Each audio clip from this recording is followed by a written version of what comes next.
કાણા નો કદી કાણો ન કહીએ ને ખોટું લાગે વેણ, હળવે રહીને પૂછી લઈએ કેમ ખોયા નેણ. એટલે આપણામાં ભારતને શું હતું, જે તે સમયે આપણે જ્યારે કોઈના ઉપર નિર્ભર હોઈએ ત્યારે એની ટીકા ન કરીએ, હંમેશા એની પ્રશંસા જ કરીએ.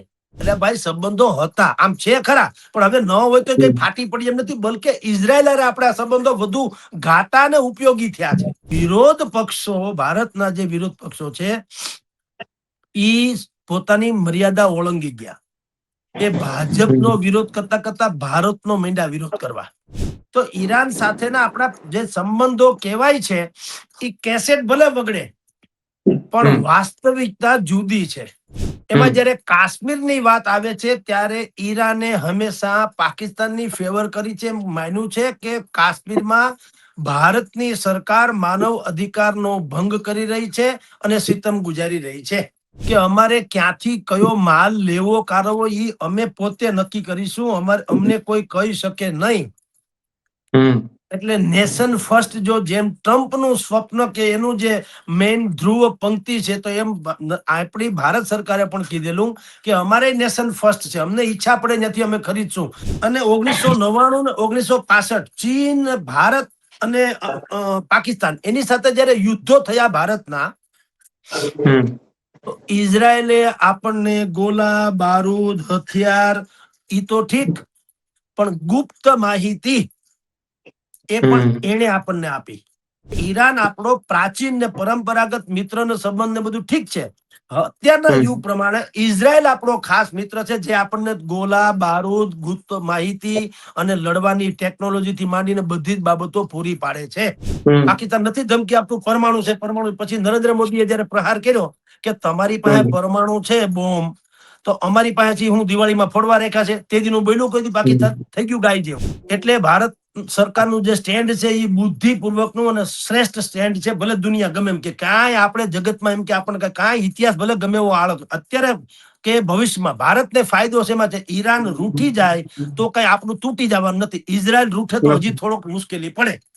નમસ્કાર, સ્વરાજમાં આપનું સ્વાગત છે. હું મયુર. આજે વાત કરવી છે ઈરાન, ઇઝરાયલ અને અમેરિકા વચ્ચે જે તણાવો ચાલી રહ્યા છે તેમની. આમ તો યુદ્ધ જેવી સ્થિતિ કહી શકાય, કારણ કે જે પ્રકારે ઈરાન અને ઇઝરાયલ બંને એકબીજા ઉપર જે હુમલાઓ કરી રહ્યું છે ને, ઘણા નિર્દોષ લોકોના પણ તેમાં મૃત્યુ થયા છે. જે પ્રમાણે ઈરાન અને ઇઝરાયલ વચ્ચેની સ્થિતિ છે, ત્યારે ઈરાન જે છે તે ઘણા આરબ દેશોની અંદર પણ હુમલા કરી રહ્યું છે, જેમ કે દુબઈ છે, હમાસ છે, તમામ જગ્યાએ તેમના દ્વારા મિસાઇલો જે છે તે ફેંકવામાં આવી છે. પરંતુ આ બધાની વચ્ચે જ્યારે આ જે મિડલ ઇસ્ટનું આખું જે યુદ્ધ ચાલી રહ્યું છે, તેમને ભારતને શું અસર થવાની છે? ભારત આમ તો ઈરાન સાથે આપણા ઘણા બધા લાંબા સમયથી સારા સંબંધો છે, ત્યારે ઈરાન ના સ્ટેન્ડને લઈને વડાપ્રધાન નરેન્દ્ર મોદી છે, એટલે કે ભારતનું સ્ટેન્ડ હજી સુધી કેમ નથી રાખવામાં આવ્યું, તે પણ સવાલો થઈ રહ્યા છે. આ બધી જ ચર્ચા કરવી છે. આપણી સાથે વરિષ્ઠ પત્રકાર જગદીશ સર મહેતા જોડાયા છે. સર, સ્વાગત છે સ્વરાજમાં આપનું. જી નમસ્કાર સર, જે પ્રમાણે મિડલ ઇસ્ટની પરિસ્થિતિ છે, ઈરાન, ઇઝરાયલ, અમેરિકા વચ્ચે જે તણાવો છે, ત્યારે ઈરાન સાથે આપણા ઘણા જૂના સંબંધો છે અને ઈરાનને લઈને હજુ સુધી વડાપ્રધાન નરેન્દ્ર મોદી છે, તેમને એક પણ પ્રકારનું સ્ટેન્ડ જે છે તે રાખ્યું નથી. શું કારણ હોઈ શકે? જુઓ મયુરભાઈ, ઈરાન સાથે ભારતના પરંપરાગત અને પ્રાચીન એવા સંબંધો જે છે, એ જે કેસેટ વગાડવામાં આવે છે એ શું હતી, એક જમાનામાં આપણે ઓઇલ, ક્રૂડ, સસ્તું ક્રૂડ જેને કાચું ઓઇલ કે છે, એના માટે અમસ્તા પણ આપણે 80% જેટલું તો એ ખાડી દેશોમાંથી જ મેળવીએ છીએ. એમાં ઈરાન એમાંનું એક હતું. સાંસ્કૃતિક રીતે પણ એ પણ વર્ષો જૂની, એટલે કે હજારો વર્ષ જૂની પ્રાચીન પરંપરા છે ને આપણી પણ એ છે. એટલે આપણામાં ભારતને શું હતું, જે તે સમયે આપણે જ્યારે કોઈના ઉપર નિર્ભર હોઈએ ત્યારે એની ટીકા ન કરીએ, હંમેશા એની પ્રશંસા જ કરીએ. તો ઈરાન સાથેના આપણા જે સંબંધો કહેવાય છે એ કેસેટ ભલે બગડે પણ વાસ્તવિકતા જુદી છે. ઈરાન, સોરી, હા, ઈરાન જે છે એને હંમેશા ભારતની ફેવર નથી કરી. પાકિસ્તાન જ્યારે કાશ્મીરનો મુદ્દો ઉઠાવે અથવા તો એન્ટાયર જે ઇસ્લામિક રાષ્ટ્રો, એનું પાછું એક સંગઠન છે, એમાં જયારે કાશ્મીરની વાત આવે છે ત્યારે ઈરાને હંમેશા પાકિસ્તાનની ફેવર કરી છે, માન્યું છે કે કાશ્મીરમાં ભારતની સરકાર માનવ અધિકારનો ભંગ કરી રહી છે અને સિતમ ગુજારી રહી છે. એટલે તમારો જે પ્રશ્ન છે કે ભારત અત્યારે ખામોશ કેમ છે, ખામોશ નથી, બુદ્ધિપૂર્વકની ખામોશી છે, જે રણનીતિનો એક ભાગ છે. જો કે ગઈકાલે જો વડાપ્રધાન નરેન્દ્ર મોદીએ ઈરાનના જે સુપ્રીમ લીડરના મોત બદલ શોક સંદેશ પાઠવ્યો અને સંવેદના વ્યક્ત કરી દીધી, પણ એ પ્રોટોકોલ પ્રમાણે બાય હાર્ટ નહીં, બાય માઇન્ડ, કારણ કે કરવી ઘટે. બાકી ઈરાન પાસેથી હવે ભારત એટલું બધું પરાવલંબી નથી. એક જમાનામાં આપણે ક્રૂડ ઓઇલનો સૌથી મોટામાં મોટો તો ત્યાંથી આયાત કરતા હતા. અત્યારની સ્થિતિ પ્રમાણે મયુરભાઈ ભારત ઈરાનથી નહીવત એવા જથ્થાનો મેળવે છે, નહીવત એટલે કદાચ ન પણ આવે તો આપણે બીજી વ્યવસ્થા કરી છે.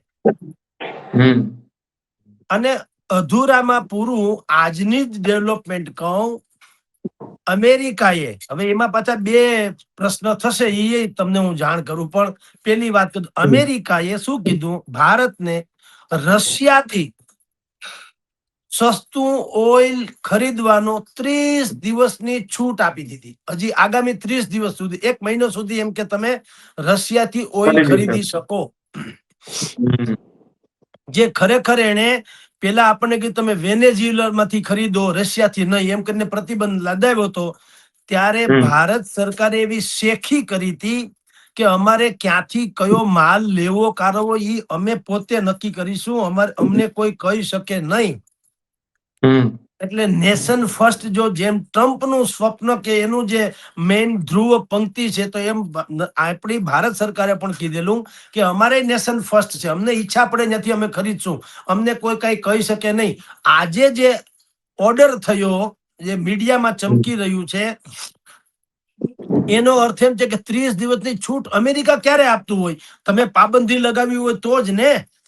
એટલે એ કેવું કહેવાય કે અમેરિકા આપણને છૂટ આપે, અર્થાત એનો અર્થ એ થયો, જે વિપક્ષો કે છે સાચી વાત છે કે આપણે શરણાગતિ સ્વીકારી લીધી કે શું અમેરિકા કેમ ખરીદવું, અમેરિકા કે તો નહીં ખરીદવું, એવો ડખો છે કે શું. એટલે ઈ પ્રશ્ન તો સનાતન રહેવાનો જ, પણ એ એક જુદો આયામ છે રાજકીય રીતે. પણ અત્યારે તમને કહું તો ઈરાન પાસેથી આપણે બહુ કઈ મેળવતા નથી, ઉલટાનું હવે ત્યાંથી મેળવીએ છીએ. સામાન્ય રીતે શું મેળવીએ છીએ આપણે, ક્રોઇડ ઉલ ને બાદ કરો, ક્રૂડ ને ઓઇલ ને, તો સફરજન ને પિસ્તા ને ખજૂર ને કીવી ને. હવે આ પિસ્તા ને કીવી ને સફરજન ને એ કઈ ઈરાન ધારો કે કાલથી ન મોકલે તો ત્યાંથી ન આવે તો આપણે કઈ તરફડીએ નહીં, બીજા અનેક વિકલ્પો છે. ઉલટાનું ભારત જે છે, ભારત ઉપર ઈરાન વધુ નિર્ભર છે. ઈરાન આપણે દેશ, આપણા જો બાસમતી ચોખા છે એ સૌથી વધુ ખરીદનારું હોય તો ઈરાન છે ભારત પાસેથી. આપણા કુલ ઉત્પાદનના 25%, એટલે 20 લાખ ટન, આ કઈ જેવું તેવું નથી, 20 લાખ ટન ચોખા, બાસમતી ચોખા ઈરાન ભારત પાસેથી ખરીદે છે. ચોખા ઉપરાંત ચા, ખાંડ, તાજા ફળ, દવા, આ બધું ઈરાન ભારત પાસેથી લે છે. એટલે ભારતની ખામોશી નથી, ભારતે બુદ્ધિપૂર્વકની ખામોશી જાળવી છે કે મેં તો મારે નહીં ભણાવે નહીં. ન એને કન્ડેમ કર્યું ઇઝરાયલ ને અમેરિકાને, ન એને કોસ્યું કે ન એની ટીકા કરી કે ન એને એમ કીધું કે ઈરાને આ ખોટું કર્યું, કોઈ નહીં, કઈ નિષ્પક્ષ સાક્ષી ભાવે. શું કામ, ખરેખર યુદ્ધ જે છે એ ભારતની આમ કોઈ ભૂમિકા તો છે નહીં સીધી રીતે, તો યુદ્ધ તો ઇઝરાયલ અમેરિકા અરે ઈરાન નું યુદ્ધ ચાલે છે ને. તો ભારત ખામોશ રહે કે બોલે, ઈ પ્રશ્ન ક્યાં રહ્યો. જયારે પડોશમાં ઝઘડો હોય તો કોઈ આપણને કેવા આવે કે ભાઈ તમે કેમ કઈ બોલતા, ભાઈ અમારે શું કામ બોલવું જોઈએ, પડોશનો ઝઘડો છે, અમારે શું મતલબ છે. અમે હળગાવ્યું હોય, અમારે કારણે થયું હોય, અમે એમાં કોઈ રીતે ઇન્વોલ્વ હોય તો જુદી વાત છે. અને જે વિપક્ષ થી માંડીને જેટલા ટીકાકારો ભારત સરકારના ટીકાકારો જે એમ કે છે કે ઈરાન સાથે આપણે પારંપરિક સંબંધો છે ને આમ ને તેમને, તો ભારતે કઈ કેવું એટલે ભાઈ સંબંધો હતા, આમ છે ખરા, પણ હવે ન હોય તો કઈ ફાટી પડી એમ નથી, બલકે ઇઝરાયલ અને આપણા સંબંધો વધુ ઘાટા અને ઉપયોગી થયા છે. તમારી જાણ ખાતર ઇઝરાયલ અને ભારત એ બેની કેમેસ્ટ્રી એટલે આઝાદી એટલે એની પરંપરાગત આખી આખી ઇતિહાસ તમે કહો ને તો લગભગ કોમન જેવું છે. બેની આઝાદીનો કાળે સરખો છે. આપણે અને બે લોકોએ સરખી પીડા ભોગવી છે. જેમ આપણે 1947 માં આઝાદ થયા, ભારત પાકિસ્તાન થયું અને એમાં જે લાખો લોકોનો નૃસંહાર થયો ને, કરોડો લોકો મરાઈ ગયા ને, લાખોની કરોડો લોકોની હત્યાઓ થઈ, ભારત પાકિસ્તાનના ભાગલામાં જેટલા લોકો હણાયા, એ ઇતિહાસના સૌથી મોટા નરસંહારમાં એનું નામ છે, એ ઘટનાનું, એ કરુણાંતિકાનું. તો ઇઝરાયલે પણ આવું જ સહન કરેલું છે. યહૂદીઓનો નાશ તો અનેક, તમે હિટલરથી માંડીને બધું જે વાંચો છો સાંભળો છો આપણે બધા જાણીએ છીએ. તો આને તો અનેક વખત નષ્ટ કરી દેવામાં આવ્યું હતું ઇઝરાયલને. ઇઝરાયલ ભારતની જેમ પોતાના બલબુતે પર અત્યારે ઊભું છે, મૂછે તા દઈને. ચારે કોર દુશ્મનો છે ને વચમાં ઇઝરાયલ છે, છતાં કોઈની મજાલ નથી કે ચૂ કે ચા કરીને જાય, એવી એને ત્રેવડ પેદા કરી. ઇઝરાયલ ભારતને સૌથી વધુ અત્યારના યુગ પ્રમાણે, આપણો ઈરાન સાથે પ્રાચીન સંબંધ છે બધું ઠીક છે, પણ અત્યારે વર્તમાન સંજોગોમાં ઈરાન કરતા ઇઝરાયલ ભારતનો વધુ ઉપયોગી એવો મિત્ર છે. આપની જાણ ખાતર મયુરભાઈ, કચ્છમાં ભૂકંપ થયો તો, ભૂકંપ કચ્છમાં જે 2000 સાલમાં ભૂકંપ થયો, 2001માં, સૌથી વધુ મદદ તો દુનિયાભરમાંથી આપણે આવી હતી. એમાં ના નહીં, ઘઉં ચોખા બાજરો ને આમ ને તેમને, પણ જેને ટેકનોલોજી કહેવાય, જેને કારણે કચ્છને બેઠું કરવામાં વધુ સરળ પડે, તો એ જે ટેકનો જે લોજી કહેવાય કે કાટમાળ ખસેડવો, કોણ અંદર ફસાઈ ગયું છે તેને કાઢવા માટે, અથવા તો કોણ દટાયેલું હશે એ જાણવા માટે, હવે એ બધા જે મશીનરી જે ટેકનોલોજી જે છે એ આપણને ઇઝરાયલે આપી હતી, તમારી જાણ ખાતર. પછી 1971 અને 1999 ને 1965 ચીન, ભારત અને પાકિસ્તાન એની સાથે જયારે યુદ્ધો થયા ભારતના, તો ઇઝરાયલે આપણને ગોલા બારૂદ હથિયાર ઈ તો ઠીક, પણ ગુપ્ત માહિતી એ પણ એને આપણને આપી. દુશ્મનો ક્યાં ક્યારે ને શું કરી શકશે એ ઇઝરાયલે ભારતને કીધું, એટલે આપણે લડી શક્યા, સમજી લો. એટલે આપની જાણ ખાતર કે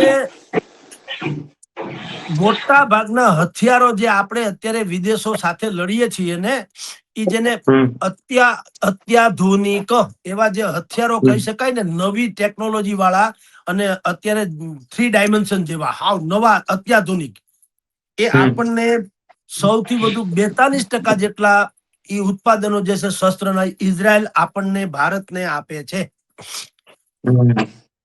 ઈરાન તમને કાંઈ આપતું નથી. અને ઓઇલ કે ક્રૂડ જે આપતું હતું કે આપે છે, એ મફત તો છે નહીં, એના તો જે ભાવ થાય એ જ આપણે લઈએ છીએ, કોઈ મહેરબાની નથી કરતા.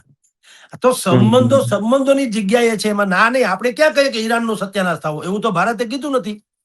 ઉલટાનું ભારતે તો કીધું ભાઈ શાંતિ રાખો, શાંતિ રાખો, ઝઘડોમાં સમજ્યા. આ સંઘર્ષ જે છે એ શસ્ત્ર છે, એ સંઘર્ષ છે, ને એ સંઘર્ષ એ કોઈ શાંતિનો મુખ, એમ કરીને કબૂતરા ઉડાડી દીધા બુદ્ધિપૂર્વક. કારણ શું? કારણ કે જ્યારે પાકિસ્તાન કાશ્મીરની વાત કરે ત્યારે ઈરાને ક્યારે એમ નથી કીધું કે ભારત સાચું છે ને પાકિસ્તાન ખોટું છે, એવું નથી કીધું. એને કાશ્મીરની જ ફેવર કરી, કાશ્મીરની એટલે કાશ્મીર પાકિસ્તાનનું હોય એવી રીતે ફેવર કરી એમ. તો એનો વ્યવહાર જ આમ પણ વાકાતરાહો રહ્યો છે ઈરાનનો. આ તો આપણે કેસેટ વગાડવાની ચાલુ રાખી, ભાઈ ન કરે નારાયણ, ભલે નહીં ગમે એમ કે, પણ છતાંય કોક દી ખપ લાગે તો હું વાંધો. એટલે કાણાનો કદી કાણો ન કહીએ, ખોટું લાગે વેણ, હળવે રહીને પૂછી લઈએ કેમ ખોયા નેણ. બુદ્ધિપૂર્વક બહુ સારા સંબંધ છે, બહુ પ્રાસંગિક ને પારિવારિક ને પરંપરાગત એમ કરીને ડિંડક ચાલુ રાખ્યું, પણ સંબંધ તૂટી જાય તો કાંઈ બહુ ફેર પડતો નથી. હવે ગ્લોબલ વિલેજ થઈ ગયું છે, આખું વિશ્વ છે એ ગ્લોબલ વિલેજ થઈ ગયું છે. આપણે અમેરિકાએ ટેરિફ નાખ્યો તો શું થયું? કાંઈ થયું? આપણે 27 દેશો આરે ન મોટી ડ્રીલ ડીલ કરીને, જેને ફાધર ઓફ ડીલ કહેવામાં આવે છે, મધર ઓફ ડીલ કહેવામાં આવે છે, એમ 27 દેશના બીજા દરવાજા ખોલી નાખ્યા ધંધા વેપારના. એટલે હવે આમ પણ એ પેલા જેવો જમાનો નથી કે કોઈ માણસ બાયણું બીડી દે ને તો આપણે બાયણે લટકી જાય, એવું કઈ છે નહીં. હવે દુનિયાભરના જેટલા દેશો છે ને એકબીજા પ્રત્યે એના બીજા વગર હાલે એમ નથી. કારણ કે ભારત જે છે એના જેવડું વિશાળ અને સક્ષમ એવું બજાર દુનિયામાં કોઈ નથી. 140 કરોડનો આબાદી વાળો આ દેશ છે અને એ પાછો સમૃદ્ધ, કાવડિયા ખર્ચી શકે એવો દેશ આપણે છીએ. બાકી ભૂખી બંગાળી તો કેટલાય છે, અહીંયા લૂંટી ખાય, ખરીદી ન શકે. તો ઇઝરાયલ અને ભારત એ અત્યારના સમય પ્રમાણે, ભૂતકાળ જવા દો, અત્યારના સમય પ્રમાણે ઈરાન કરતા આપણે ઇઝરાયલ બહુ વધુ આપણો મજબૂત અને સારો મિત્ર છે. એટલે ભારત જે છે ને કુનેપૂર્વકની ખામોશી જાળવી છે, છતાંય પ્રોટોકોલ પ્રમાણે 2 દી પહેલા એને દુઃખ વ્યક્ત કરી દીધું ખોમેનીની હત્યાનું કે એનું શહીદીનું, કે ભાઈ બહુ ખરાબ થયું છે, મોટો માણસને તમે આવી રીતે હત્યા. છતાં પછી એક વડીલને છાજે એમ કહી દીધું કે ભાઈ શાંતિ રાખો, શાંતિ રાખો, બસ. એટલે મૌન નથી. પણ વિરોધ પક્ષો, ભારતના જે વિરોધ પક્ષો છે ઈ પોતાની મર્યાદા ઓળંગી ગયા. એ ભાજપનો વિરોધ કરતા કરતા ભારતનો માંડ્યા વિરોધ કરવા. ભાઈ આપણે ખોમેની ગુજરી ગયા કે શહીદ થઈ ગયા એમાં બહુ છાતી કૂટવાની જરૂર નથી. કારણ કે આપણે આ ભારત છે, ભાજપ નથી, ભારત છે. ભારતનું હિત શેમાં છે? તો ઈ શિયા મુસ્લિમ છે. આપણે અહીંયા સુન્ની, ભારતમાં મુસ્લિમ 2 પ્રકારના છે, શિયા અને સુન્ની. તો ઈરાનમાં જે ખોમેની છે અને ઈરાનની 90% વસ્તી છે એ શિયા મુસ્લિમો છે. હાલાકી ભારતના સુન્ની મુસ્લિમો પણ આને માને છે. આયાતોલા ખોમેનીને પોતાના ધાર્મિક સુપ્રીમ લીડર એટલે માને છે કે બહુ મોટા ધર્મગુરુ હતા, એમાં ના નહીં, માને તો છે, ઓકે. પણ એના કરતા પણ ભારતનું હિત, કારણ કે એ ધાર્મિક વાત થઈ અને અંગત વાત થઈ. ઘણા આપણા દેશના લોકો નેલ્સન માંડેલાને માને છે, મહાત્મા ગાંધીની મૂર્તિ અનેક જગ્યાએ વિશ્વના અનેક દેશોમાં છે ને, તો એમ માનવું કઈ વાંધો નથી. પણ ભારતનું હિત શેમાં છે? ઈરાનની સાથે જવામાં કે ઇઝરાયલની સાથે જવામાં? તો ઇઝરાયલની સાથે જવામાં ભારતનું હિત વધુ છે. કારણ કે બેયની કેમેસ્ટ્રી, ભારત અને ઇઝરાયલ એ બેયની કેમેસ્ટ્રી સરખી છે. એટલે આપની જાણ ખાતર કાંઈ મુશ્કેલી જેવું છે નહીં. અત્યારે જે ખામોશી કહેવામાં આવે છે, ખામોશી બુદ્ધિપૂર્વકની ખામોશી છે. એક માત્ર આપણી પૂંછડી જે દબાયેલી છે એ શું છે મયુરભાઈ, કે ચાબહાર નામનું બંદર જે ઈરાનમાં ભારતે સ્થાપ્યું અથવા તો બનાવ્યું છે, ઈ શું છે? ઈ બંદર એક એવું છે કે આપણે પાકિસ્તાનમાં જવું ન પડે, પણ બાકીના દેશોમાં જ્યાં જવું હોય, અફઘાનિસ્તાન કે મધ્ય એશિયાના દેશોમાં જ્યાં પણ જવાનું હોય, સાઉદી અરબ હોય, ઈરાન હોય, ઈરાક હોય, તુર્કી હોય, આ બધામાં જવું હોય તો ચાબહાર બંદરેથી જઈ શકીએ, પાકિસ્તાનમાં ગયા વગર. એટલે બસ એકલી આપણી પૂંછડી આમ જુઓ તો દબાયેલી ગણાય કે ચાબહાર બંદર જે છે એ ભારત માટે, આ જે મધ્ય એશિયા, મિડલ ઈસ્ટ દેશો જે છે એના માટે ગેટવે ઓફ મિડલ ઈસ્ટ એવું ગણાય. ત્યાંનો દરવાજો છે, ત્યાં જવું. પાકિસ્તાનને જે આપણું અકોણું પડોશી છે એને આપણે કઈ વતાવવું નહીં, ડાયરેક્ટ બાયપાસ થઈ શકીએ. એટલા પૂરતું જ આપણે ઇઝરાયલને અત્યારે બુદ્ધિપૂર્વક સાંત્વના પાઠવીએ, જે કઈ કરીએ છીએ. પણ ઇઝરાયલ આપણો મિત્ર છે, ઈરાન એટલો બધો નહીં, પરંપરાગત છે બરાબર, પણ અત્યારે ઉપયોગી. જેમ પેલો સગો પાડોશી, તમારા ને મારા કુટુંબ ગમે એવું સક્ષમ હોય, પણ જુનાગઢ કે રાજકોટ કે અમદાવાદ કે પોરબંદર હોય, શું કામનું? પેલો દોડીને કોણ આવે? પડોશમાં હોય ઈ, નજીકમાં હોય.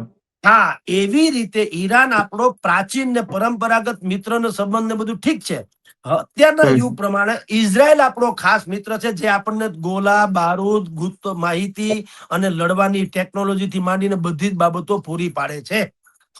એટલે ભારતે બુદ્ધિપૂર્વક ખામોશી જાળવી અને બહુ કઈ ટીકા ટિપ્પણ ન થાય એવી વ્યવસ્થા કરીને તમે જુઓ, એના ફલસ્વરૂપ તમે જુઓ, અમેરિકાએ પણ ભારતને રશિયાથી 30 દિવસ સુધી તેલ તમે ખરીદી શકો એની છૂટ આપી.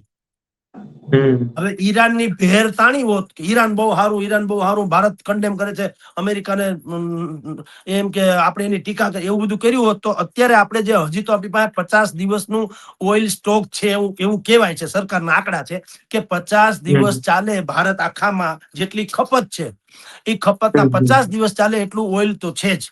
હવે આ યુદ્ધ કેટલું લંબાય એના ઉપર આધાર છે. અમેરિકા કહે છે કદાચ 100 દિવસ થાય તો ના નહીં. શું કામ? યુદ્ધની સ્થિતિ એવી છે અને ઈરાન પર લડી લેવા માંગે છે. ઈરાનમાં ને અમેરિકામાં મજાની વાત છે ને, એક મયુરભાઈ બહુ સમજ્યા જેવી વાત છે. તમને ખબર હોય તો ઈરાન પાસે ડ્રોન જે છે, આત્મઘાતી ડ્રોન, એમાં માનવ હોય ને, માનવ રહિત વાત કરું છું, એ 20 થી 50,000 ડોલરમાં બને એવા ડ્રોન છે. 20,000 થી 50,000 ડોલર. હવે એવા એની પાસે અગણિત ડ્રોન છે. ઈ શું કરે છે?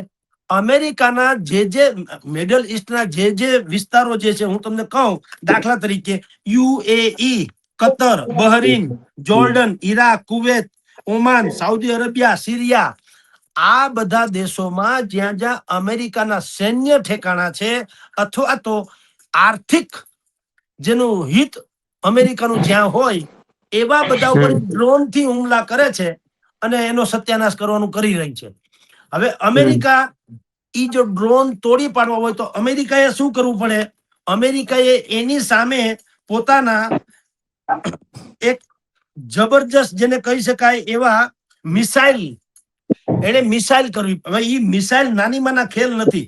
ડ્રોન 20 થી 50,000 ડોલર ના થાય છે. સાંભળજો, 20,000 થી 50,000 ડોલર ના. જયારે કે મિસાઇલ જે છે એ 40 લાખ ડોલર નું થાય. એટલે આ તો વાદળી હાટું ભે મારવા જેવું વાતો થઈ. તમે સમજ્યા? અને ડ્રોન તો શું છે, એ એક ડ્રોન મારીને પછી પાછા એની પર ડ્રોન ની તો તાણ નથી, એટલા ડ્રોન છે.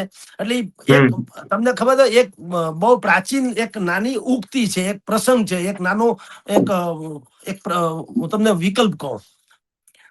એક કાશી થી એક ભાઈ ભણીને આવતા હતા ને, ગામડામાં વચ્ચે ભાઈઓ બધા બેઠા, નવરી બજાર હતા. એને કીધું, આવો પંડિતજી, ક્યાંથી આવ્યો? કાશી થી ભણીને આવ્યા.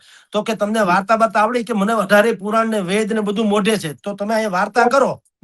બરાબર? જો અમે તમારે વાર્તા, અમે હરે નમઃ હરે નમઃ હરે નમઃ બોલતા જાઓ.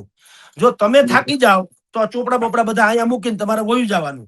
અમે થાકી જાય તો ઘઉં બાજરો અમારે તમને બધો દઈ દેવો. તો ઓલાને એમ થયું કે આપણે 18 પુરાણ ને 4 વેદ ને 18 પુરાણ નો જાણકાર છું, એટલે આ ગામડાના માણસો તો થાકી તો જાય ને. એ કે મને મંજૂર છે ને. કથા શરૂ કરી. આને તો લાંબા લાંબા વાક્ય બોલવાના હોય કે પછી રામ અને સીતાજીને એમ કે વનવાસ થયો, ઓલા કે હરે. પછી સીતાજીને પછી અહીંયા વાંદરાની હારે દોસ્તી કરવી પડી ને રાવણની હારે ઝઘડો, કે હરે. ઓલો આવડું મોટું બોલે અને આને ખાલી હરે એટલું જ બોલવાનું.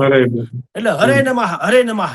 તો હરે નમઃ તો કેટલું એટલું જ થયું. બાકી ઓલાને તો લાંબી વાર્તા કરી, રાવણ સાથે યુદ્ધ થયું તો હરે નમઃ. એટલે આને હરે નમઃ એટલું. અને એ પાછા ગામના 10-12 લોકો બેઠા હતા હોટલે, એટલે એકનો વારો પાછો 12મા વખતમાં આવે. અંતે ઓલો કાશી વાળો ભાઈ હારી ગયો અને ચોપડા બોપડા મૂકીને પાછો હાવ રડતા મોઢા, જેને કહી શકાય ને એવા રોતલ મોઢે પોતાના ગામ ગયો. તો રસ્તામાં એને આપડા તમારા મારા જેવો ભાઈ મળ્યો, એનો જ મોટો ભાઈ. શું થયું? કે ભાઈ આવું થયું યાર, હું તો લૂંટી લીધો, મને, હું તો હારી ગયો. તો એને કીધું કે તમને ન આવડે. એ આ જે જેવા લોકો હોય ને એવી વ્યવસ્થા કરાવી કે લાવ હું જાઉં પાછો. તો કે ભાઈ હરાવી દે. અરે કે મજા કર નહીં તો તું કે હું નહીં, હું આવું મારી રીતે. ઈ ગયો પાછો ત્યાં એવા નવા યુનિફોર્મમાં. એને કીધું કે ભાઈ હું કાશી થી આવું. ઓલા પાછી એની શરત રાખી, ભાઈ તો તમારે ચોપડા મૂકી દેવાના, નહીતર અમારે તમને ઘઉં બાજરો દેવાનો. એ કે કાંઈ વાંધો નહીં. ઓલા પાછા મીંડા દાંત કાઢવા, ઓલો ભાઈ તો હારીને ગયો, એના જેવું આ પાછું થશે. એટલે આને શરૂ કર્યું કે રામ ને સીતાજી વનવાસમાં ગયા તો ઓલા કે હરે નમઃ. પછી આને બુદ્ધિપૂર્વક શરૂ કર્યું કે વનવાસમાં ઈ ગયા ને, એટલે વનમાં જેટલા પણ પશુ પંખીઓ હતા ને, ઈ લોકો, એને પણ વિષાદ હતો, એને પણ આનંદ આવી ગયો કે ઓહો, હવે તો રામ આપણી ત્યાં આવી ગયા એમ. એટલે આનંદ મંગળ કરતા મીંડા ઉડવા. તો ઓલા કે હરે નમઃ. પછી મજા આવે. એને કીધું કે એક પંખી ઉડ્યું, ફુર. આને કીધું હરે નમઃ, ફુર. હરે નમઃ, ફુર. હરે નમઃ. આને ખાલી ફુર બોલવાનું ને ઓલા હરે નમઃ કમસે કમ 5 અક્ષર તો બોલવા ને. આને ફુર પછી ઓલા થાક્યા એટલે ઓલાએ કીધું "બા, હવે આગળ વધો." એ કે આગળ ક્યાંથી વધે, આ લાખો પક્ષીઓ છે, આ કઈ એક બે થોડા છે. હવે તો એટલે આ એના જેવું છે. અહીંયા પણ એના જેવું છે. તમારી જાણ ખાતર કે 20 થી 50,000 ડોલરમાં જે ડ્રોન ઈરાન પાસે તૈયાર થાય છે એને તોડી નાખવા 60 લાખ ડોલરની મિસાઇલ મારવી પડે અમેરિકાએ. ઓલા ખાલી ફુર્ર કરે, આને ધુબાકો કરવો પડે, ફુર્ર કરે, ધુબાકો કરવો, એટલે અમેરિકાને મોતના દી છે. સાંભળો, આર્થિક રીતે આર્થિક રીતે એટલે ડોનાલ્ડ ટ્રમ્પે પણ કીધું કે આ ડખો ક્યાં સુધી લાંબો હાલે એ ખબર નહીં. અને એને એમે કીધું અમે જમીની ઉપર આક્રમણ નહીં કરીએ, એટલે કે સૈનિકોને નહીં મોકલીએ, કારણ કે ઈ તો પાછું ઘેરાબંધીમાં હલવાઈ જાય તો ઈથી મોત ના દી. આ તો ઉપરથી ડ્રોન કે મિસાઇલ થી કે જે કઈ થતું હોય ઉપર ઉપર, એટલે માથાકૂટ મટે. ઈરાનનો અત્યારે પ્રતિકાર કરવો ઇઝરાયલ અને અમેરિકાને ભારે તો પડી રહ્યો છે. હાલાકી અમેરિકા પાસે એ કે છે કે અમારી પાસે હથિયારનો જખીરો એટલો બધો છે કે અમે જ્યાં સુધી ધારીએ ત્યાં સુધી અમે લડી શકીએ અને અમે આ લડાઈ ચાલુ રાખી શકીએ, એવું એનું કહેવાનું છે. એના રક્ષામંત્રી છે અમેરિકાના પીટ હેંગસેથ નામના રક્ષામંત્રી છે. પીટ હેંગસેથ એને હમણાં જાહેરાત કરી કે ભાઈ અમારી શક્તિ ભયંકર છે, અમારી પાસે સૈન્ય તાકાત પણ એટલી છે અને ઈરાન ગમે એવું કરે અમે કોઈ પીછેહટ કરીએ એમ નથી. પણ મેં તમને કીધું ફૂર હરે નમઃ એના જેવું છે. ઓલો એક ડ્રોન મારે અને આખી મિસાઇલ મારવાની, આવો ડખો છે. ક્યાં સુધી હાલે એ નક્કી નહીં. જી મયુરભાઈ. સર, જે પ્રમાણે તમે કહ્યું કે મિડલ ઈસ્ટની જે પરિસ્થિતિ છે મધ્ય પૂર્વમાં એકબીજા ઉપર હુમલાઓ થઈ રહ્યા છે, પરંતુ આવનાર દિવસોની અંદર આ બધી જ જે પરિસ્થિતિઓ છે તેમાં ભારતને શું અસર થઈ શકે તેમ છે?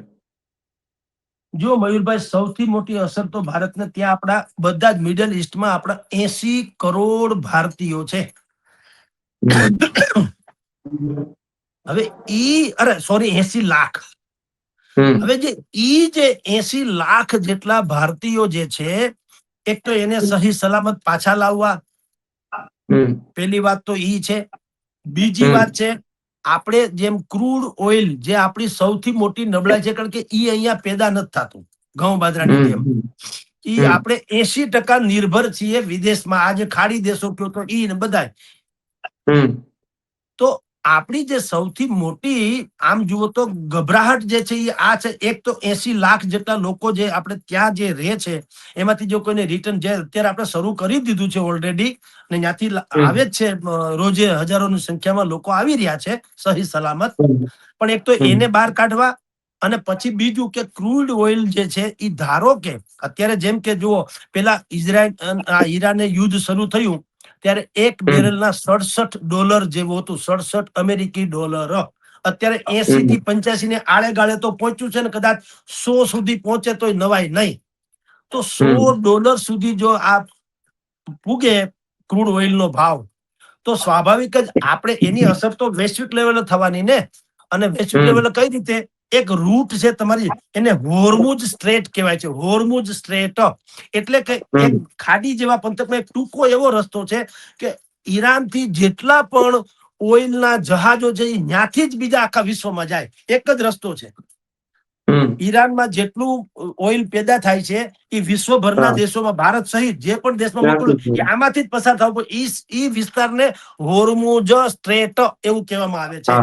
હવે ઈરાને શું કર્યું? એ હવે બંધ કરી દીધું, બ્લોક કરી દીધું. ત્યાંથી હવે અહીંથી જહાજ નહીં ચાલે. એટલે વાત થઈ ગઈ પૂરી. ઈરાનમાંથી પેદા થતું ક્રૂડ ઓઇલ હવે વિશ્વને હમણાં ન મળે.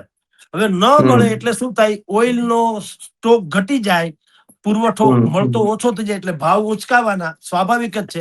ભાવ ઉચકાય એની અસર ક્યાં થવાની? પરિવહન ઉપર થાય. પરિવહન ઉપર ખટારા બટારા બધા, એને કારણે પેટ્રોલ ડીઝલ તો જોઈએ. હવે એને કારણે શું થાય? પરિવહન ને કારણે ખટારામાં એમાં શું જતું હોય? અનાજ, કરિયાણું, શાકભાજી, ફળ ફળાદી બધું જાય ને, એટલે ઈ મોંઘું થાય.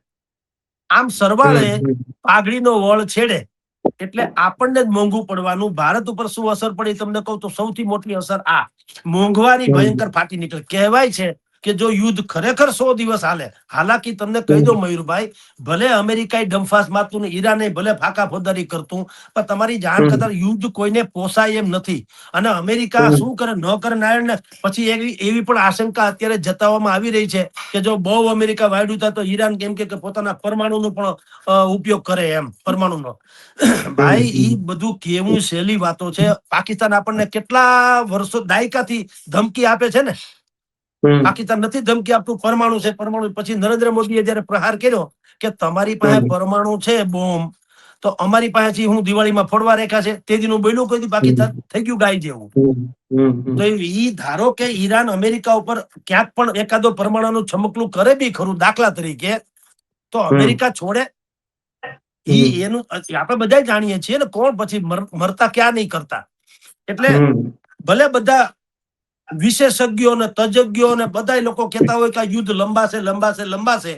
તમારી જાણ કરતા અઠવાડિયું પણ માંડ હાલે તો હાલે, ગમે એમ કરીને શરણાગતિ તો શરણાગતિ. કારણ કે અમેરિકા ચોખ્ખે ચોખ્ખું, જો 2 દી પહેલા તો ઈરાને કીધેલું અમે મંત્રણા માટે તૈયાર છીએ.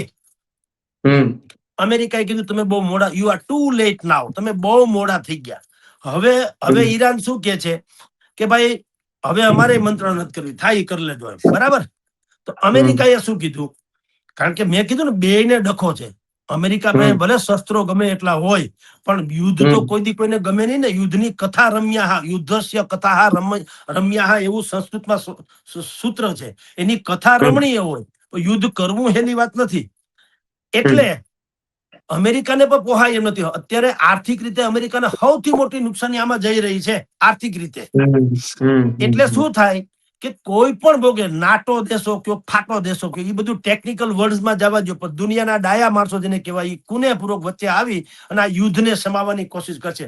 અમેરિકાએ આજે શરત શું મૂકી કે તમે સુપ્રીમ લીડર આયતોલા ખોમેનીની જગ્યાએ તમે જે સુપ્રીમ લીડર બનાવવા માંગો છો, અમે કહીએ એને રાખો અથવા અમારી મંજૂરી લ્યો, અમને કન્વિન્સ કરાવડાવો. તમારી અત્યારે શું કરે છે ઈરાન વાળાએ શું જાહેરાત કરી, જે ખોમેની શહીદ થઈ ગયા એના દીકરાનું નામ આવે છે, ઈ હવેથી સુપ્રીમ લીડર ઈ. તો અમેરિકાએ કીધું કે નહીં, ઈ અમને સ્વીકાર્ય નથી. શું કામ? ઈ આવે તો પણ ઈ પણ એના બાપુજીના એટલે એના પપ્પાના ઓલામાં જ જાય ને, એની મેથડ થી હાલે ને.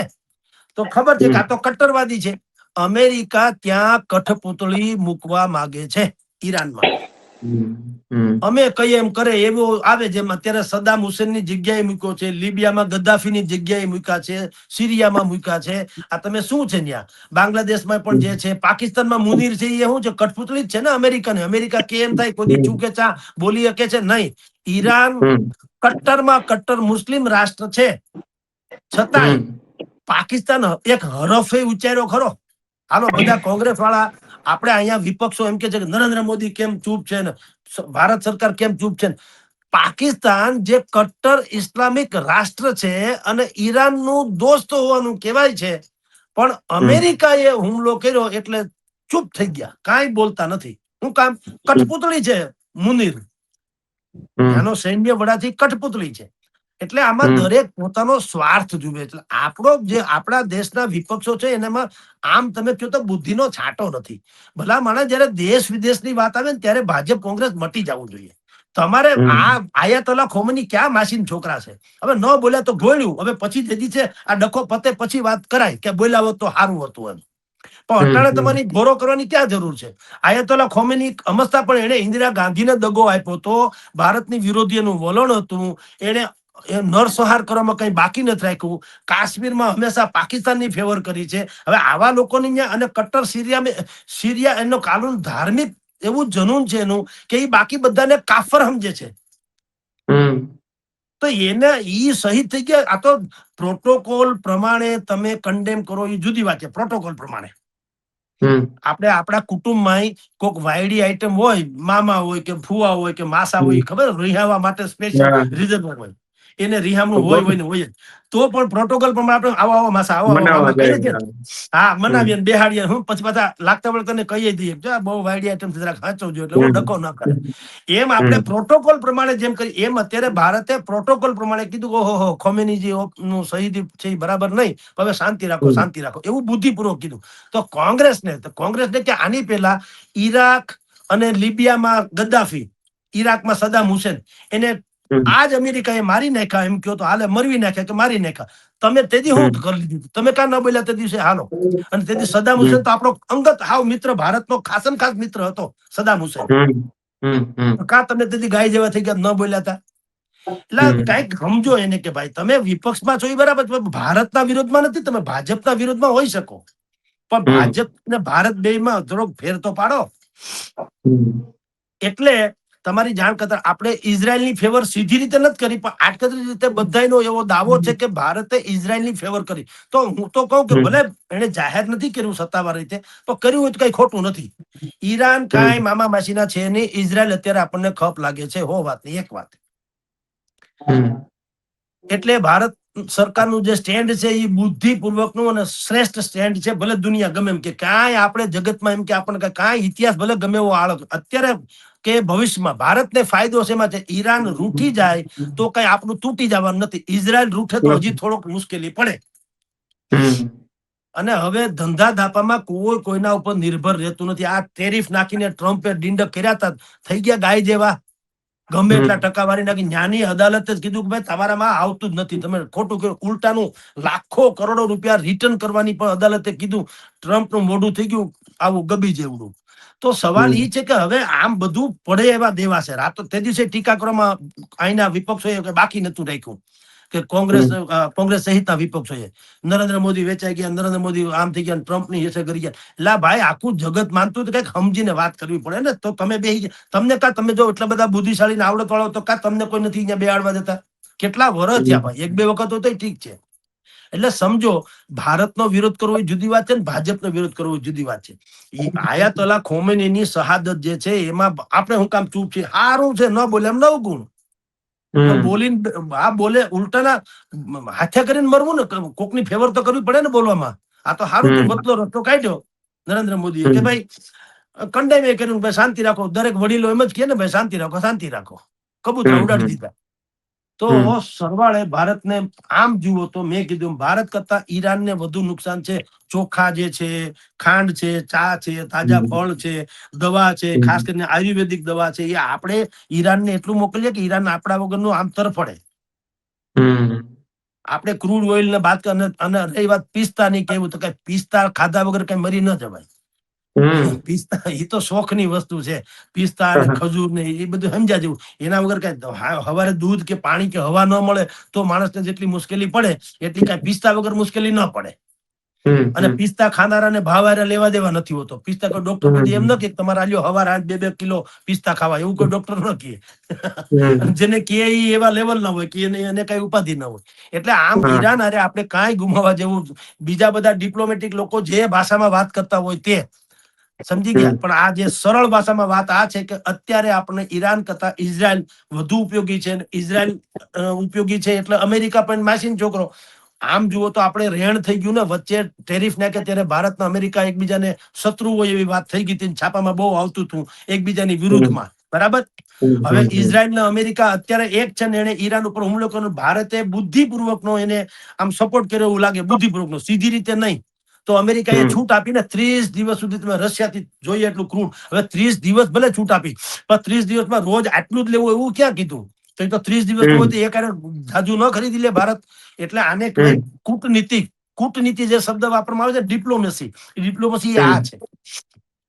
એટલે ભારતનું વલણ છે એ બેસ્ટ છે. ઈરાન પાસેથી કઈ બહુ કાંદો કાઢ લેવા જેવો છે નહીં. પ્રાચીન પરંપરાને બધું સમજ્યા. ઇઝરાયલ અત્યારે આપણને ઉપયોગી છે. એટલે ભારતે બિલકુલ સરસ સ્ટેન્ડ લીધું છે.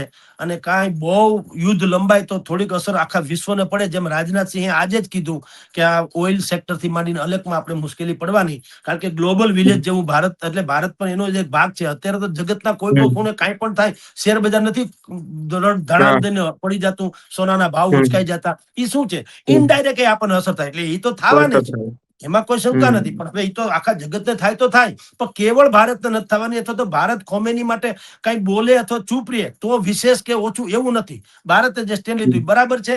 અને ભારતે ઇઝરાયલ ની ફેવર કરી, એના લાભ આપણે અત્યારે પામી જ રહ્યા છીએ કે ઇઝરાયલે અમેરિકાએ આપણને છૂટ આપી 30 દિવસ રશિયા પાસેથી ક્રૂડ ઓઇલ ખરીદવાની. જી જી સર, ખૂબ ખૂબ આભાર. કારણ કે જે પ્રકારે આપણે ચર્ચા કરી કે શું ભારત ઉપર અસર થશે, આવનાર દિવસોના મોંઘવારી નો પ્રશ્ન પણ રહેવાનો છે. કારણ કે જે પ્રકારે મિડલ ઈસ્ટની પરિસ્થિતિ છે, ઇઝરાયલ હોય, અમેરિકા હોય, તમામ જગ્યાએ જે યુદ્ધની પરિસ્થિતિ છે તેમને લઈને, એટલે કે જે આપણે સમજવું હતું કે અત્યાર સુધી ભારત જે છે તેમણે પોતાનું સ્ટેન્ડ કેમ નથી રાખ્યું, તો સર જગદીશ મહેતા સર છે તેમણે સમજાવ્યું કે જે પ્રમાણે ઈરાન જે છે તે એમની સાથે આમ તો માત્ર ઓઇલ અને ક્રૂડના જ આપણે સંબંધો રહ્યા છે. કારણ કે જે પ્રકારે કાશ્મીરની જયારે વાતો આવતી હોય છે ત્યારે પણ તેઓ તેમનું સ્ટેન્ડ નથી રાખતા, ત્યારે જે પ્રમાણે ભારતે આ સ્ટેન્ડ રાખ્યું છે તે બરાબર છે તેવું પણ જગદીશ મહેતા સરનું કહેવું છે.